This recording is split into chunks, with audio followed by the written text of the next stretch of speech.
Hey guys, it's Markcoos here, and as you can see, we're back with some MyClub. The Markcoos Mafia, I think is what, I'm assuming that's what my team's called. We're back with that, and we're basically playing some matches. This time we're playing in Division 11, as in the last episode we got promoted to Division 11. This episode probably comes really quickly after the last one, considering that there was like a big massive like week or 2 week gap or whatever between the first two. Had some issues. If you watched the last episode you'd understand, but yeah, if you haven't, then had some issues. So computer issues, no, not personal, computer. So anyway, going into this match, we have into this episode, we have 2 matches for you, and we end up getting 2 players from negotiation requests, and it's pretty interesting who we actually end up getting.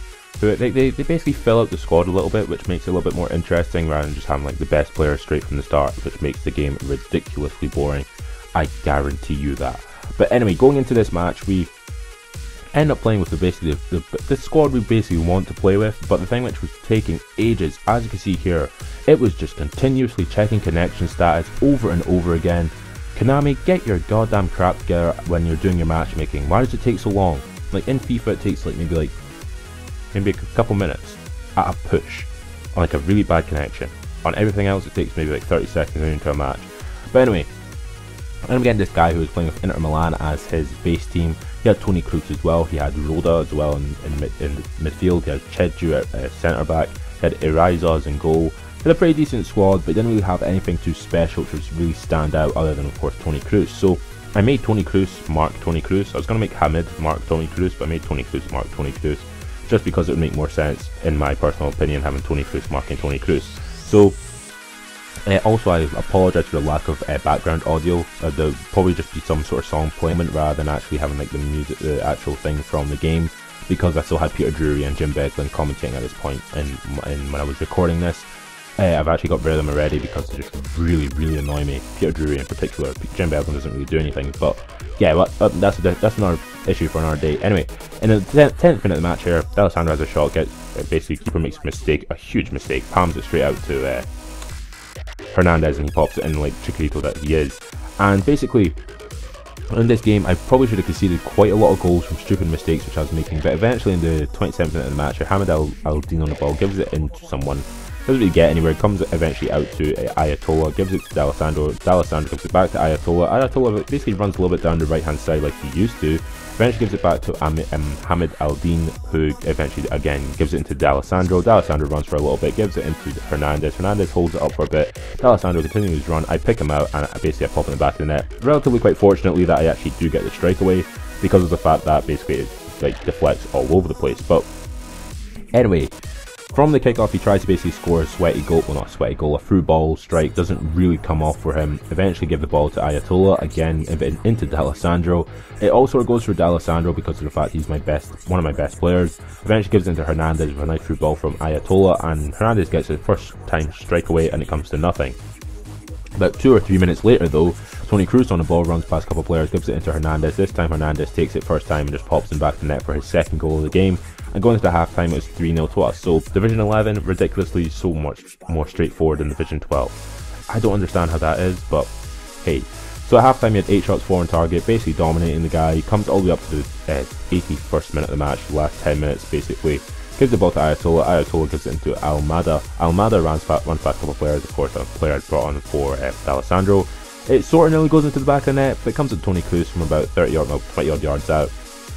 And he finesses it into the bottom corner to score his first goal in like his second game or whatever it is, or his third game, which is quite good for defensive midfield, well for a player who I'm playing in defensive midfield, so pretty good for me.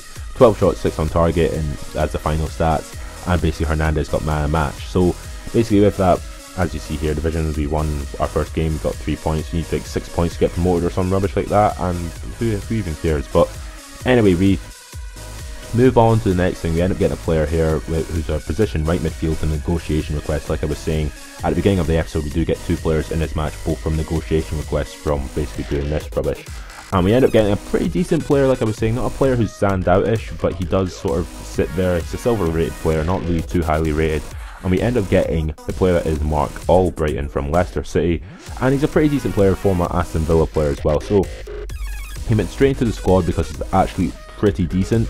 And we end up getting another player as well, of course not a very high rated player. I can almost guarantee you that even if you do get black or gold ball in this in this roulette table, they're still rated player level 1, so you would still get like a rated player like maybe 60, and you'd have to get them up to like overall of 80 or whatever it is. But we're going to get a player called 4 from Megan, and, or Nijmegen, Netherlands player, another attacking midfielder, so another player who could sort of replace D'Alessandro whenever he's quite tired.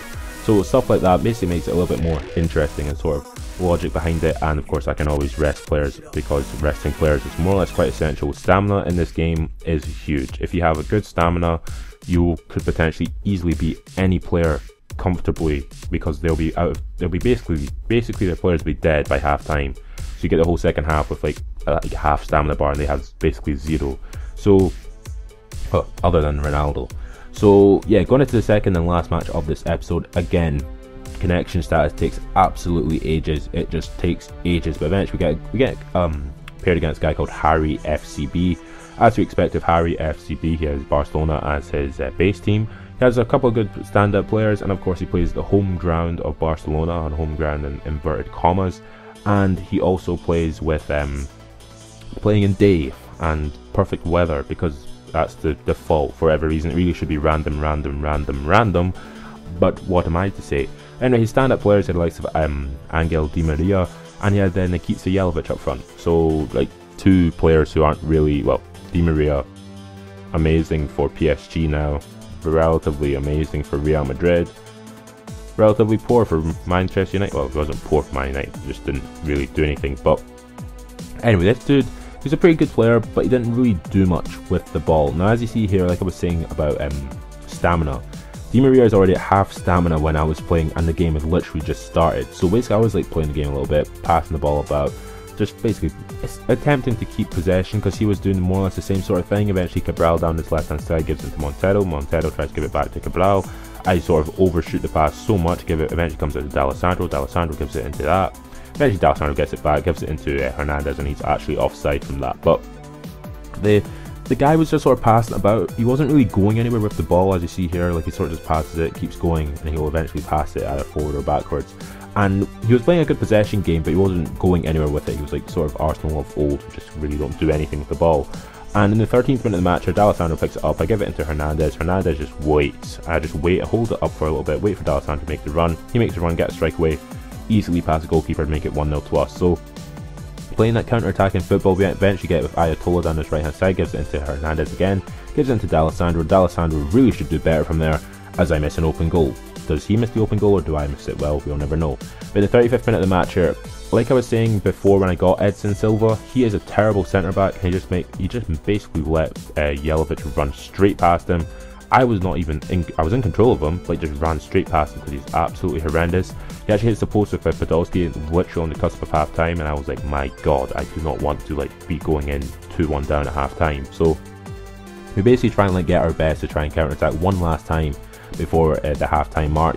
Does a pretty decent job with Escudero, and stops Montoya from Montoya. Is it Montoya?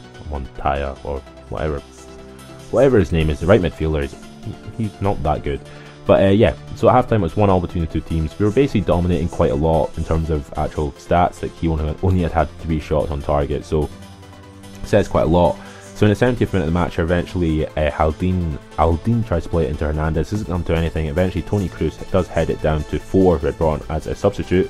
Hernandez gives it into Almada. Almada back to Hernandez. Nice little 1-2, and Hernandez pops in back of the net to score his first goal of the game.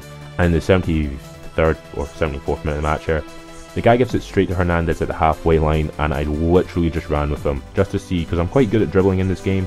Run past 2 or 3 players, eventually get a strike away, pops in back to the net to make it 3-1 to us. And in the last minutes of the match, comes up here to Jermaine Lens, runs past Cabral like he's not there. Edson Silva does a terrible job of defending, and again, Gianluigi Buffon's basically just anonymous in the goal, and he basically gets a strike away and basically scores to make it 2-3. And I was like, oh god, don't concede again. And in the last minutes of the match, again, run down the right side, Lens just does a pretty decent job.